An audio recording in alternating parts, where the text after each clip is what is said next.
Hey, good evening, everybody. I hope you all can hear me. I wish I could see you, but I can't. So hopefully you can hear me good.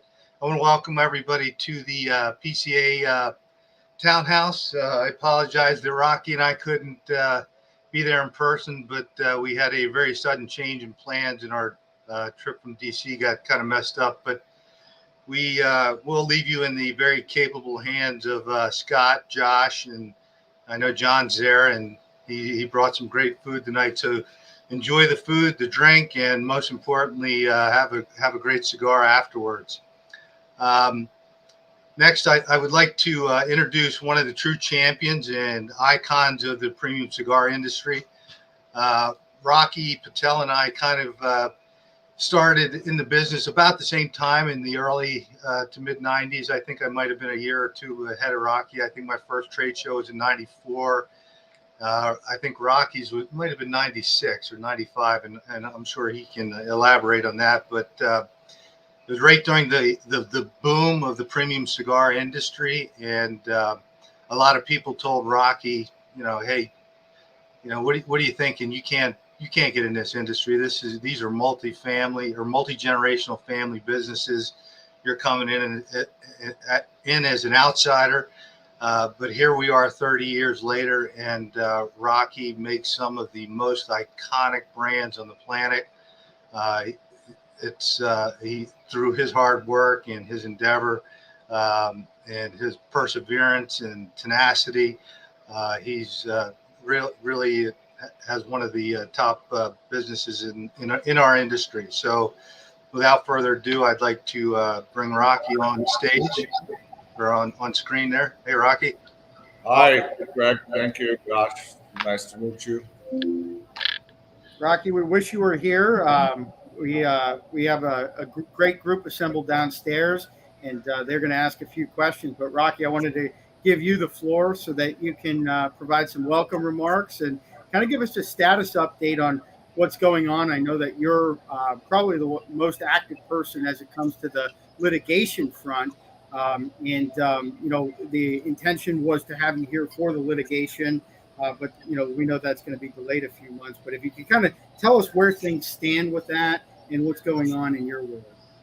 Absolutely. So just welcome everybody, and thank you for giving us your time and sharing this evening with us. It's very, very important. We're a small cottage industry. The premium industry is a small family business, and it's truly a boutique industry. By the time we plant a seed in the ground, time we get a cigar in a box takes 4 to 5 years.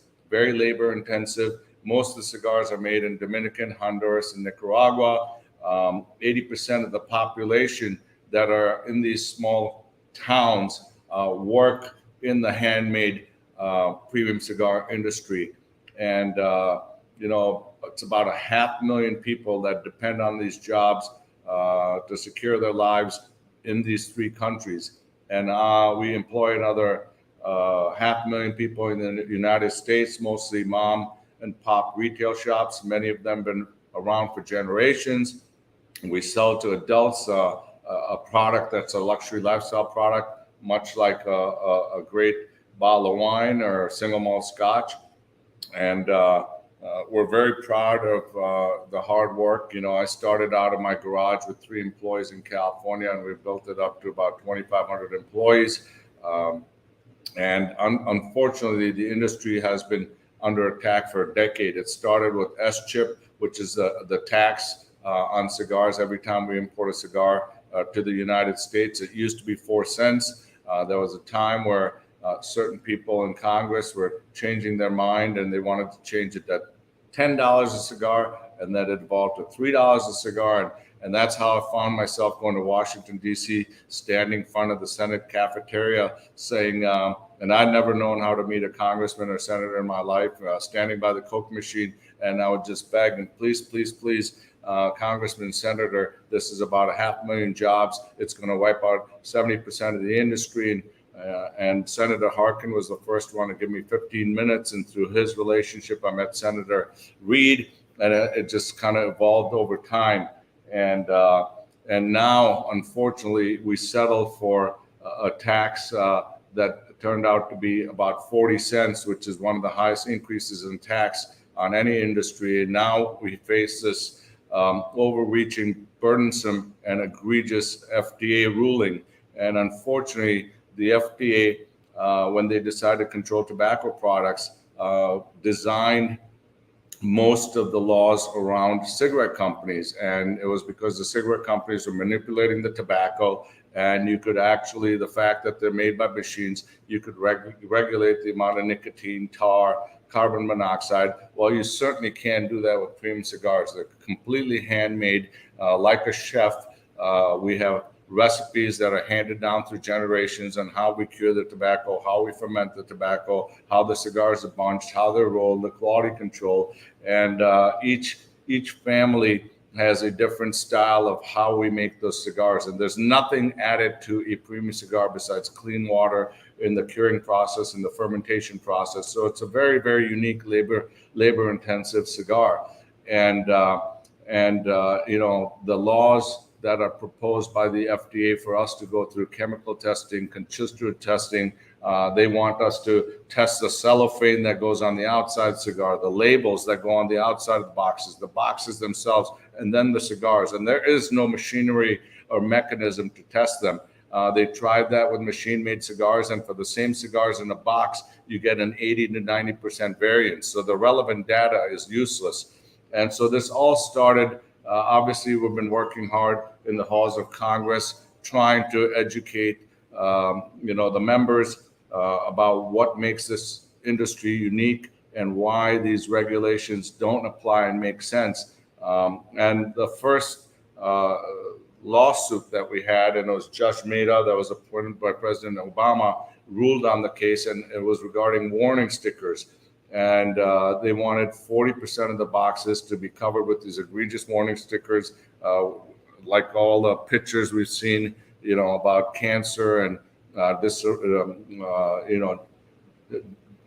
just faces that are looking terrible and everything else. And we filed a lawsuit with Judge Mehta, and he ruled, based on all the evidence that was presented, that there's no evidence presented by the FDA to show that that premium cigars cause a risk to the public at large, and the benefit to society is completely outweighed to a burden to the entire industry.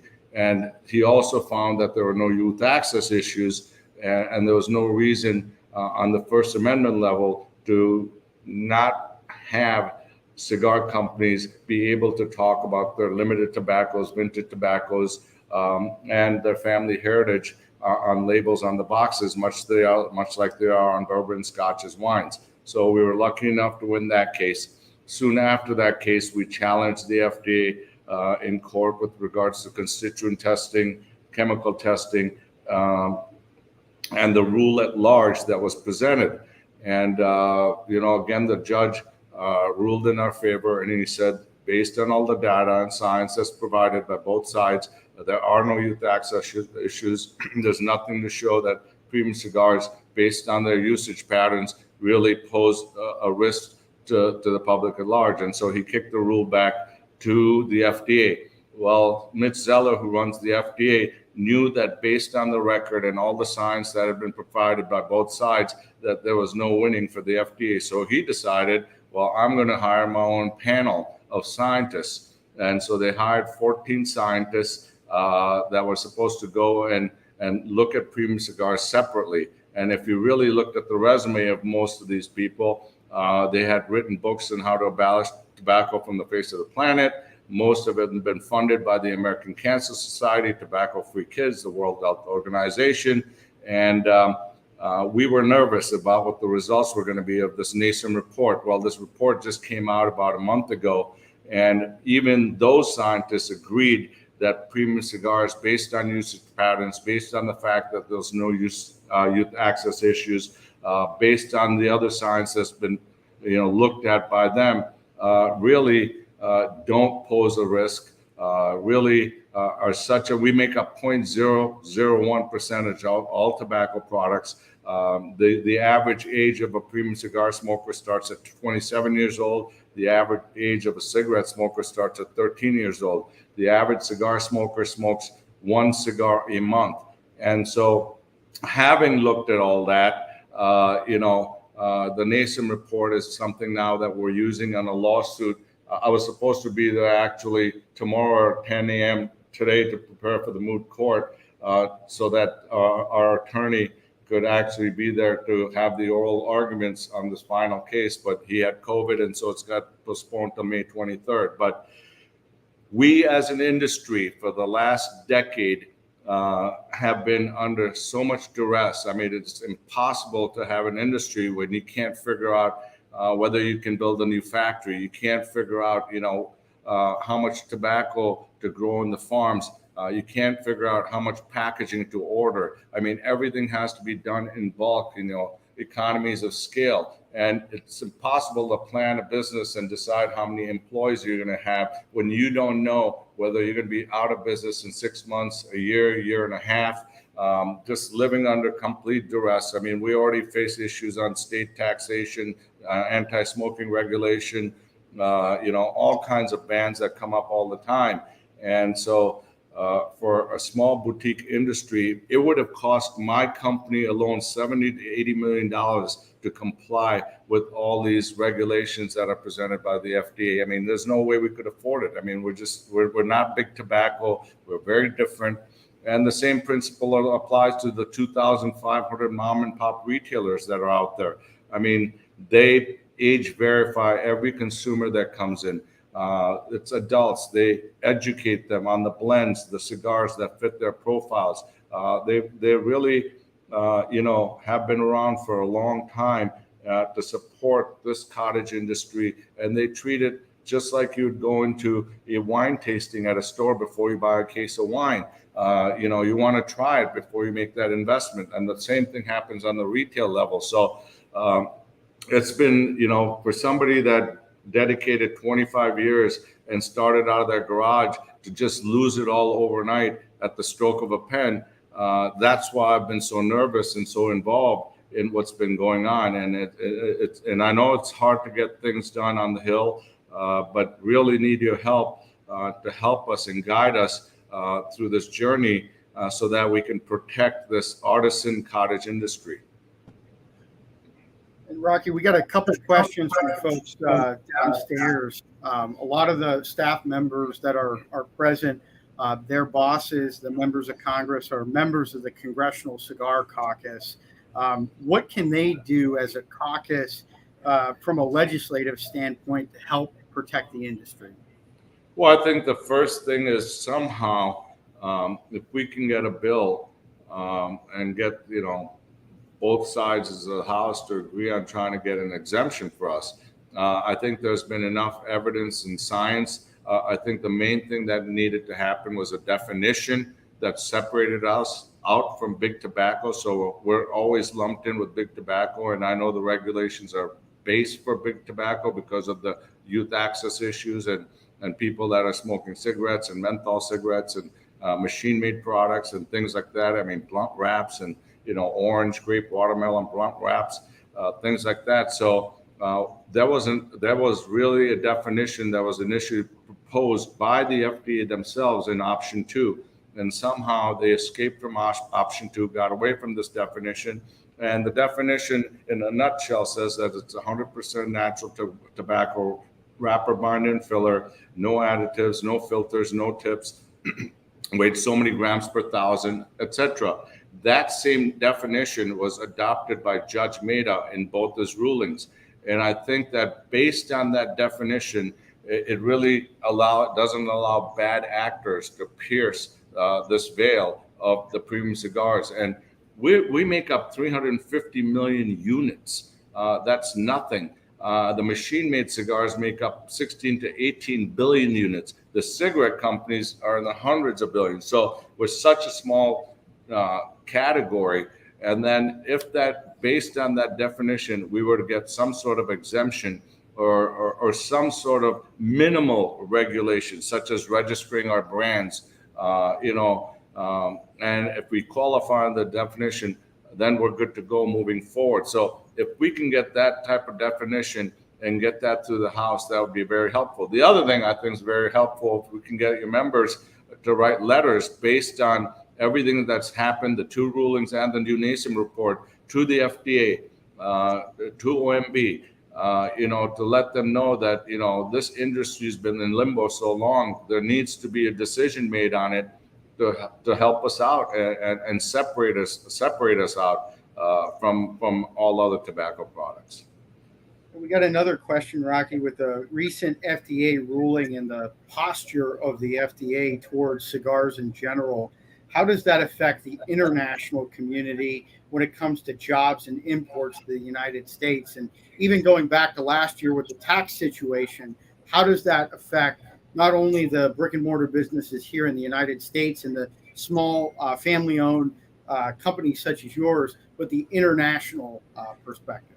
So, I just happened to be in Nicaragua and Honduras last week at the factories, and the biggest struggle we've had right now, we lost 36 rollers and supervisors that have been working in the factory over the last several months. And the same things happened to George Padron, happened to Corey from Oliva, and a lot of the other neighbors that we have down there. And it's scary to think they're literally crossing the border. The cartels, $3,000, they take you through Nicaragua, through Honduras, Guatemala, El Salvador, into Mexico, drop you off there, and then you cross the border, and then you turn yourself in, and then within 5 to 6 days of custody, they give you an appearance to come up in court, and then they're gone. And this has been a trend. So you can imagine how many people are leaving that don't have jobs.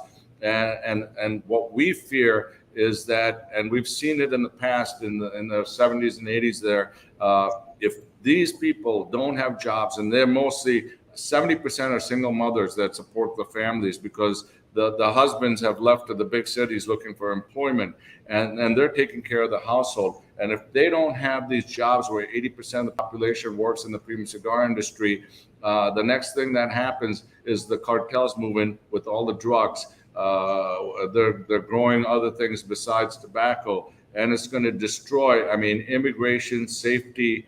You have major issues in Central America. It's so unstable. I think it's going to create a major problem at our borders and instability in those countries for really bad governments to move in and the cartels from Mexico to move in.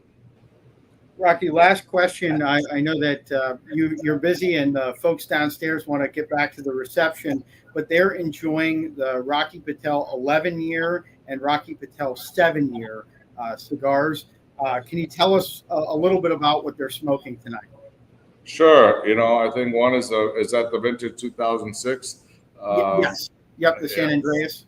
And the Cameroon. So the Cameroon is a wrapper we get from Africa and Cameroon. It's got fillers from our farms in Nicaragua and Honduras. I would describe that cigar as a mild to medium bodied cigar. It's got some lingering sweetness. It's got a lot of flavor and balance. Now the 2006, you better have that after your meal. That's a little bit of a spice bomb. It's a little fuller. It's great with a bourbon or a glass of scotch. A lot of notes of caramel, coffee, espresso, for lingering white pepper. And I would say that's a little richer, decadent cigar. Well, thank you, Rocky. I know that everybody's really enjoying. I want to stand corrected. The 7-year was the Connecticut. So if you could talk. Okay, 7. Okay, that's the Connecticut. That's a creamy, mild, smooth cigar. Yes, that's the creamy, mild 99. That's a creamy, mild, really smooth cigar, buttery, easy to smoke. Fantastic. Well, Rocky, we really appreciate your time. We look forward to seeing you in the future as you walk the halls of Congress and continue the fight. I'm going to bring Greg back up here for any final thoughts, but thank you again for tuning in virtually and providing an update on the state of the cigar industry and what you've been working on. Yeah, I'm sorry I couldn't be there to join you all. That was the plan till the attorney got COVID and the trip got canceled. But I look forward to spending a lot more time up there. Hopefully get an opportunity to meet all of you. Thank you for your time and patience, and please try to help us. We really need your help. I know it's a difficult situation, but any help is absolutely appreciated to protect this little cottage industry. Absolutely. And I just want to give a quick shout out to the Cigar Caucus for getting folks to come out, and Tyler, all the work that he's been doing with that. We look forward to working with that group on a continued basis. Greg, any final thoughts? No, I wanted to thank Tyler personally and Dan, his member, who is a true champion of our industry. And just to amplify Rocky's answer on the global impact, we have about 500,000 jobs in the Caribbean basin. Each one of those jobs represents about 40 lives supported. So that you guys can do the math and figure out the problem that would cause. With our immigration issue as it currently stands, it's going to be even worse. So these guys grow tobacco all over the world, in Africa. I mean, it truly would be a global economic collapse in this industry if we do not find some kind of relief. So, and I want to thank everybody again for coming tonight. Enjoy those great cigars that Rocky provided. Have a great drink, some good food that John Anderson from Cinder. Give him a little shout out. I wish I was there eating some of that right now. So, but I look forward to also coming down, and we'll be in DC soon, and hope to sit down and chat with some of you guys. Well, thank you, everybody, for your time and attention, and we'll continue the event, and all of you guys have a great rest of your evening.